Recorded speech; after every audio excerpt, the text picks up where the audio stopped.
Halo Sobat White Sky, dan kali ini kita kembali lagi dalam program HeliView. Dan kali ini sangat spesial, kita langsung mendapat sebuah kehormatan untuk berdiskusi langsung bersama dengan CEO dari White Sky Group, Bapak Denon Prawira Atmaja. Apa kabar Pak Denon? Baik, Alhamdulillah. Alhamdulillah. Apa kabar Atma? Baik juga Bapak.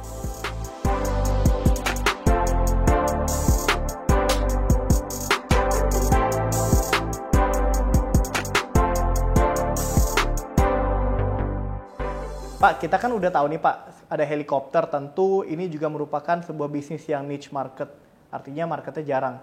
Dan helikopter ini ditempatkan di dalam sebuah heliport. Banyak juga dari antara kita teman-teman yang belum tahu mengenai heliport. Apa tuh bandara helikopter? Apa sih Pak heliport itu? Tanggapan Bapak? White Sky dalam hal ini sebagai salah satu perusahaan penerbangan yang dari 4 anak usahanya, salah satunya fokus ke helikopter bisnis, mengembangkan bisnis helikopter, tapi yang lebih memberikan pelayanan kepada end user customer. Jadi kalau kita lihat potret industri helikopter ya di seluruh dunia, negara-negara yang banyak menggunakan helikopter sebagai salah satu alternatif transportasinya, seperti negara Amerika, di Eropa, apalagi di Jepang, itu populasi helikopter untuk end user customer-nya atau retail basis bisnisnya sudah berkembang. Nah di Indonesia ini seperti yang tadi saya bilang, industri helikopter ini baru dikenali di Indonesia sebagai alat transportasi korporasi. Nah White Sky dalam hal ini hadir sebagai penyedia transportasi helikopter yang melayani atau memberikan layanan kepada masyarakat luas, public service. Nah salah satu heliportnya ada di Bandara Soekarno-Hatta, di sebelah bandara yang dikelola oleh Angkasa Pura II. Kita bermitra dengan Angkasa Pura II dalam membangun konektivitas airline transportation dengan helikopter transportation. Jadi posisinya berada di sebelah Bandara Soekarno-Hatta. Nah, heliport kita yang lain juga yang mungkin nanti di tahun berikutnya akan kita bangun adalah di IKN. IKN akan dibangun heliport juga Pak? Heliport seperti yang ada di Bandara Soekarno-Hatta. Komersil berarti sifatnya Pak ini? Komersil. Oke. Jadi saya melihat ini ada satu opportunity baru buat industri transportasi udara kita. Selain Indonesia ini memang bentuknya negara kepulauan, commercial airlines merupakan tulang punggung bagi kegiatan ekonomi dan logistik di Indonesia. Nah, helikopter ini juga merupakan keluarga besar dari industri aviasi yang menurut saya harus menjadi program ke depan pemerintah sebagai alat penunjang transportasi baik untuk manusia maupun barang. Nah, Soekarno-Hatta Airport mempunyai sekitar 60 juta penumpang per tahun, dan ini menurut saya adalah pangsa pasar yang besar untuk industri helikopter. Nah, dari situ saya melihat bahwa ada sebetulnya peluang-peluang usaha yang bisa dikembangkan oleh White Sky Aviation, khususnya dalam menyelenggarakan helikopter service khusus untuk yang end user based customer atau retail basis. Kalau kita berbicara mengenai helikopter, ada yang retail, kontrak, ataupun dia spot charter. Ini kan ada macam-macam ya Pak. Tapi Bapak tadi menyebut mengenai heli retail. Ini retail ini seperti apa sih Pak? Kalau kita boleh tahu konsepnya Pak. Tantangan hampir semua pelaku bisnis di aviasi adalah nilai tukar mata uang. Mungkin Rahmat tahu sekarang ini dolarnya 15.500. Sekitar 700. Dulu 11.000, 12.000. Nah, pergeseran nilai tukar mata uang rupiah dan US dollar ini tentu membuat burden bagi perusahaan-perusahaan penerbangan kita.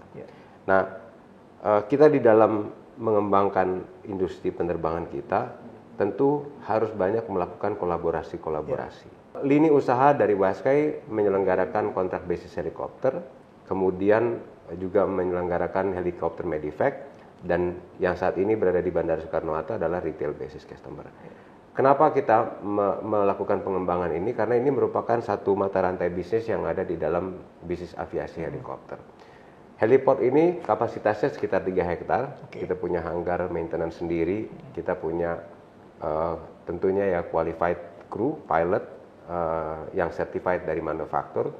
Tentu hal ini merupakan satu advantage bagi customer-customer kita apabila mereka mempercayakan pengelolaan helikopternya di Watsky Aviation. Jadi kita punya end-to-end bisnis helikopter, mulai dari perawatan helikopter, pengoperasian helikopter, kru helikopter kita. Kita melihat bahwa one-stop service bagi bisnis helikopter ini merupakan satu nilai tambah bagi Watsky di dalam mengedepankan services yang kita berikan kepada customer kita. Baik, tadi juga kita sempat menyinggung mengenai untuk pembelian helikopter. Jadi banyak di antara teman-teman kita yang ingin memiliki helikopter. Namun mungkin banyak dari mereka yang beranggapan bahwa membeli helikopter ini sama seperti kita membeli mobil, bisa taruh di tempat kita. Tadi Bapak juga sempat menyinggung bahwa kita ada memiliki namanya helikopter manajemen. Artinya kalau kita membeli helikopter, yang mengurus perawatannya, menyiapkan krunya itu sepenuhnya dari Watsky atau seperti apa Pak? Silakan Pak. Dari mulai 2020, mungkin sangat berbeda dengan berbicara soal helikopter 20 tahun yang lalu. Yeah. Sekarang ini helikopter sudah avioniknya sudah fully equipped by digital. Yeah. Watsky juga sudah demikian Pak? Ya, jadi kalau misalnya Rahmat atau customer kita ingin naik helikopter, lihat seperti mobil. Mobil kita sekarang banyak dilengkapi dengan peralatan digital yang mengendalikan mekaniknya. Tentu fitur-fitur seperti ini adalah fitur-fitur yang di-enhance oleh manufaktur dalam meningkatkan fitur keselamatan penerbangan. Nah, jadi kemudahan dari sisi perakitan helikopter, pengembangan teknologinya ini membuat semua customer bisa menjangkau helikopter. Artinya apa? Artinya bahwa kegiatan operasional helikopter lebih banyak dipermudah setelah teknologinya migrasi atau bertransformasi dari mechanical ke digital. Nah, selain dari teknologi helikopter itu sendiri, dari sisi kemudahan dari pengadaan, pembiayaan sekarang ini sudah banyak. Terlebih-lebih Watsky ini juga mitra usaha dari manufaktur seperti Bell, Airbus, yang sekarang ini lebih banyak mengedepankan kemudahan bagi satu customer untuk bisa membeli helikopter. Nah, jadi dengan datang ke Watsky aja kita bisa memberikan alternatif solusi dalam pembiayaan, termin pembiayaan, sampai dengan perawatan helikopter itu sendiri. Termasuk juga tempat penyimpanan helikopter seperti yang tadi saya sampaikan yang ada di Cengkareng Heliport. Nah, kemudian mengenai membeli helikopter Pak, kan kita tidak mungkin ya bahasa mudahnya ini adalah membeli kucing dalam karung. Bisa nggak sih Pak untuk teman-teman yang ingin memiliki helikopter dan ingin membeli, yang ingin merawatnya dan mempercayakan pada Watsky, itu mau lihat-lihat helikopter dulu Pak. Misalnya mau datang ke Cengkareng Heliport, mau lihat-lihat helikopter, bisa nggak Pak? Iya dong.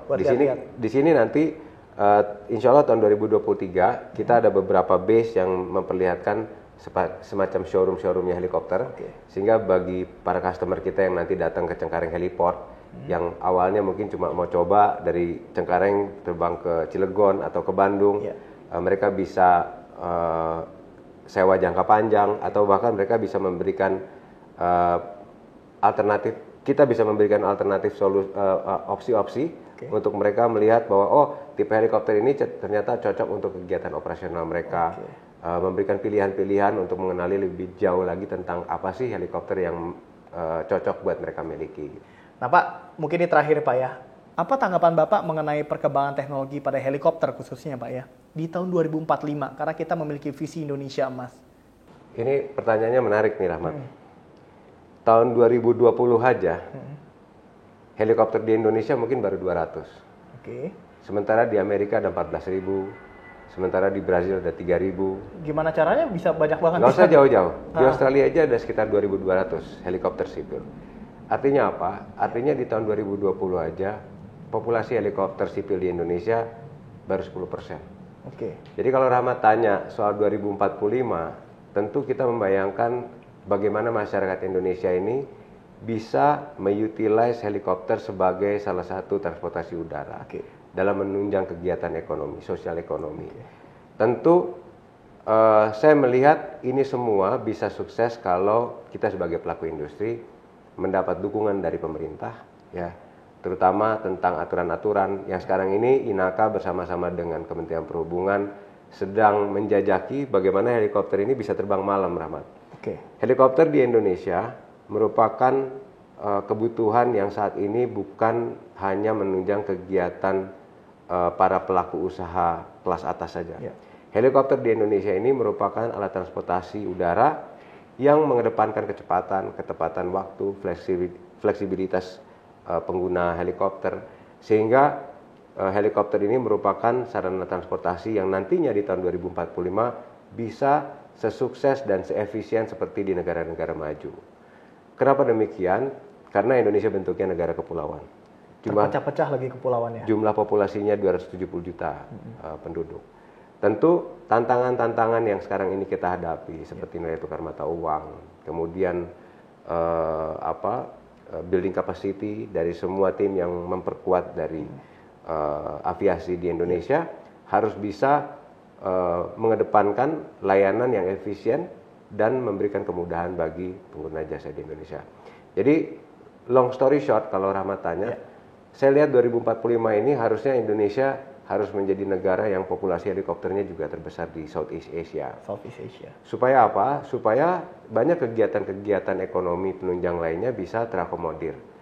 Baik Jakarta dan mungkin kan Rahmat tahu, waktu Jakarta ke Bandung sebelum COVID itu kan mungkin 5-6 jam. Bahkan pada event-event besar tertentu seperti Hari Raya Nataru atau Hari Raya Lebaran, itu macetnya sampai berjam-jam bahkan berhari-hari.